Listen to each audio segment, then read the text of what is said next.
say that he does have ties to Muslim extremists. I don't know.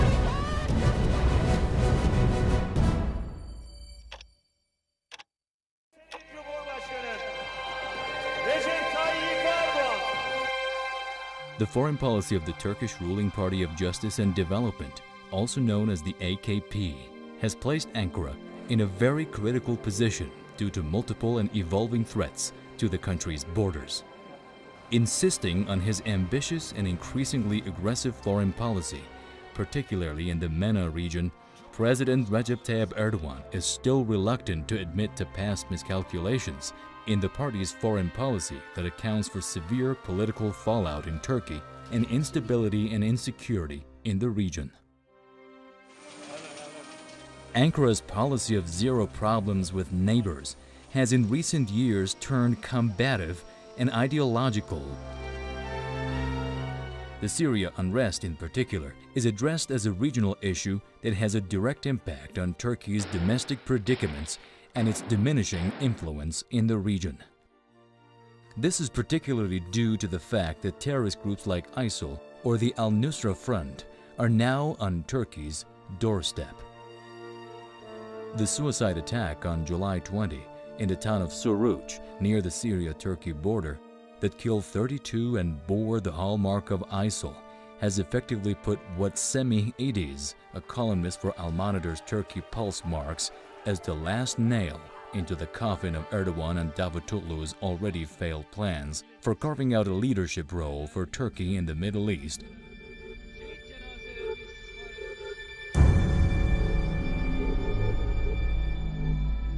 At the same time, the Iran-Turkey gas exports pipeline was ruptured by an explosion, leading to a 3-day pause till it was repaired and the Iranian gas exports to Turkey restarted. These events were followed by a terrorist attack on the Ankara-Tehran train in Turkey's Bingöl province on Thursday, July 30th. Thus, the Turkish government has faced criticism at home and abroad for not doing enough against ISIL, despite being part of the so-called international coalition fighting. The first round of anti-ISIL airstrikes on July 24 marked the first time Turkey confirmed air raids against targets in Syria since ISIL had begun its advance through Iraq and Syria in 2013. It announced simultaneously an airstrike on PKK militants in northern Iraq, whose Syrian wing, the People's Protection Units, YPG, is a key U.S. ally against ISIL.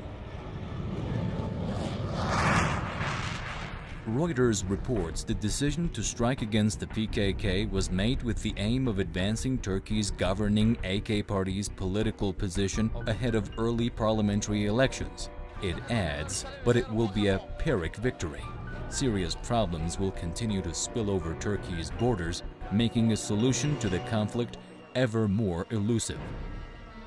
Ankara is also exploring every avenue for a free zone on the border with Syria, and has allowed the U.S. to use Incirlik, a key airbase, to attack ISIL targets.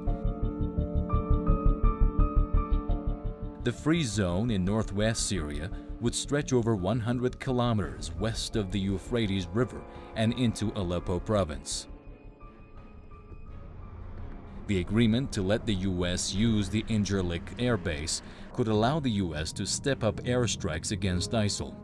From Ankara's point of view, however, enforcing a no-fly zone would ground Assad's air force and could establish a Turkish military presence and rid northern Syria of Kurdish militants linked to the PKK.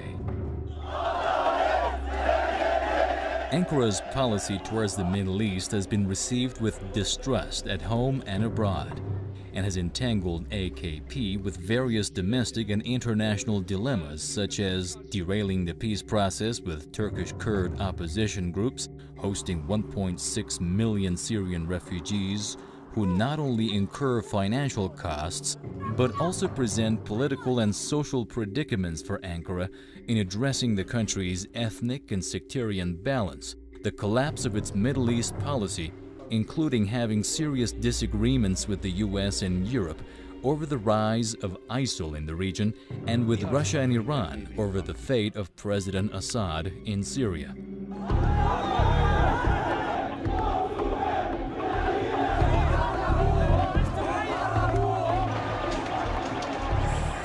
Since the outbreak of the so-called Arab Spring in 2011, the ruling Justice and Development Party has started to deviate from its pragmatic and mercantilist policy in the Middle East.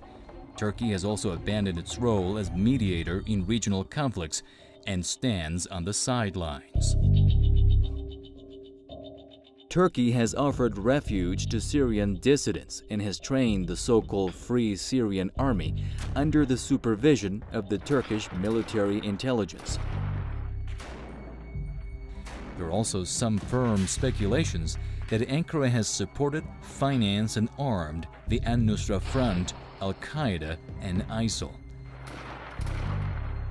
Last September, in an interview with The Telegraph, Francis Ricciardone said that Turkey allowed its borders to be used as a conduit for aid, weapons, and volunteers heading for the Syrian extremist groups from the start of the conflict.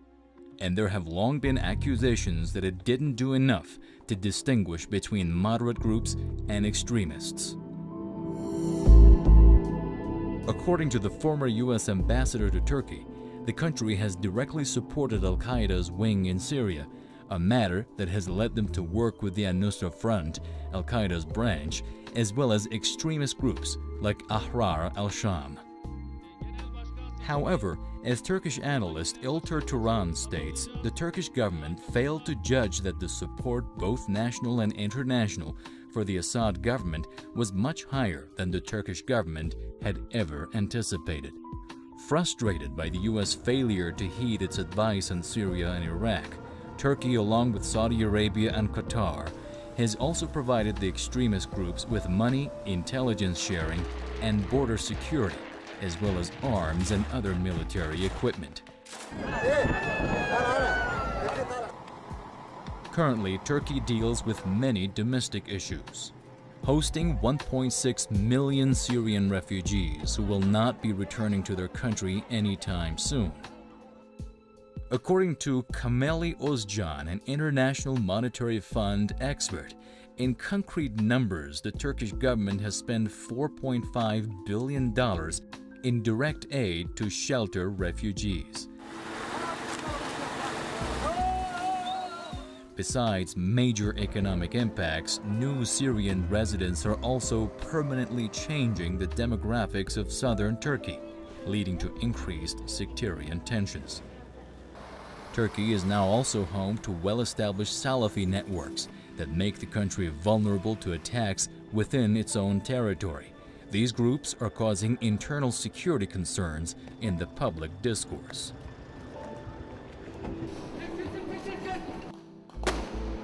Promoting a new form of extremism in the region, which has already plagued Turkey, and provoking various protests by unions, civil society, organizations, and political parties in different cities of the country to denounce the support provided to terrorists by Erdogan and his party.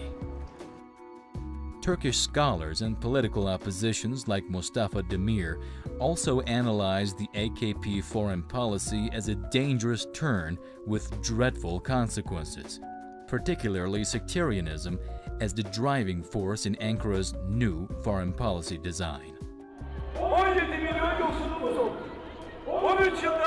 The main opposition party, that is the Republican People's Party, likewise condemns the ruling AKP's adventurous policies in the Middle East and states that the party is turning Turkey into an incompetent and unreliable country in the region.